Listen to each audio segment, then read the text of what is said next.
বাংলাদেশের ক্ষমতাচ্যুত প্রধানমন্ত্রী শেখ হাসিনা ভারতের জন্য অনেক ভালো কাজ করেছেন, তাই তাকে প্রয়োজনে আমৃত্যু ভারতে থাকতে দেওয়া উচিত, এমনটাই মন্তব্য করেছেন সাবেক কূটনীতিক, সাবেক কেন্দ্রীয় মন্ত্রী এবং কংগ্রেস নেতা মণিশঙ্কর আইয়ার। ভারতীয় সংবাদ মাধ্যম ইকোনমিক টাইমসের প্রতিবেদন থেকে এ তথ্য জানা গেছে।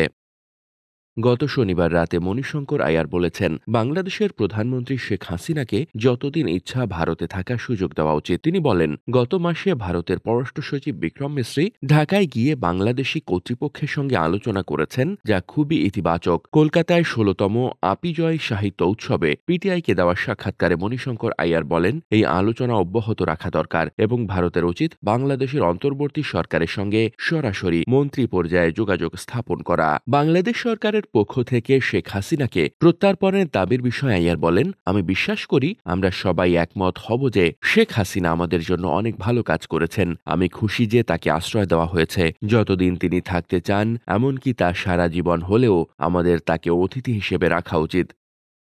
ছাত্র জনতার বিশাল আন্দোলনের মুখে দেশ ছেড়ে ৭৭ বছর বয়সী হাসিনা গত ৫ আগস্ট ভারতে চলে যান। আইয়ার বলেন, বাংলাদেশে সংখ্যালঘু হিন্দুদের ওপর হামলার ঘটনা সত্য, তবে বেশিরভাগ ক্ষেত্রেই তা শেখ হাসিনার সমর্থকদের ওপর রাজনৈতিক হামলা। তিনি বলেন, হিন্দুদের ওপর হামলার ঘটনা সত্য হলেও অনেক ক্ষেত্রে এগুলো রাজনৈতিক মতপার্থক্যের কারণে সৃষ্ট। এর আগে এক প্রশ্নোত্তর পর্বে আইয়ার বলেন, পাকিস্তানের মানুষ ভারতীয়দের মতোই, শুধু ভাগ্যের দোষে তারা আলাদা দেশে পরিণত হয়েছে।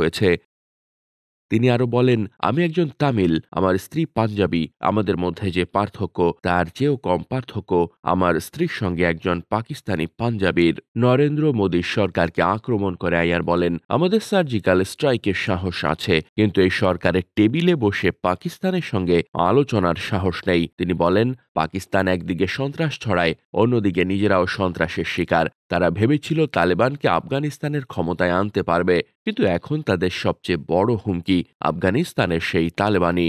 সাবেক প্রধানমন্ত্রী মনমোহন সিং এর প্রশংসা করে তিনি বলেন, তার সবচেয়ে বড় সাফল্য ছিল কাশ্মীর ইস্যুতে পাকিস্তানের সঙ্গে গোপন আলোচনার পথ তৈরি করা। জেনারেল পারভেজ মোশাররফ একে ৪ দফা চুক্তি হিসেবে উল্লেখ করেছিলেন। মনমোহন সিং দেখিয়েছিলেন সামরিক সরকারের সঙ্গেও আলোচনা সম্ভব। আমাদের উচিত তার দেখানো পথ অনুসরণ করে কাশ্মীর ইস্যুতে পাকিস্তানের সঙ্গে আলোচনা চালিয়ে যাওয়া। ডেস্ক রিপোর্ট, বার্তা বাজার।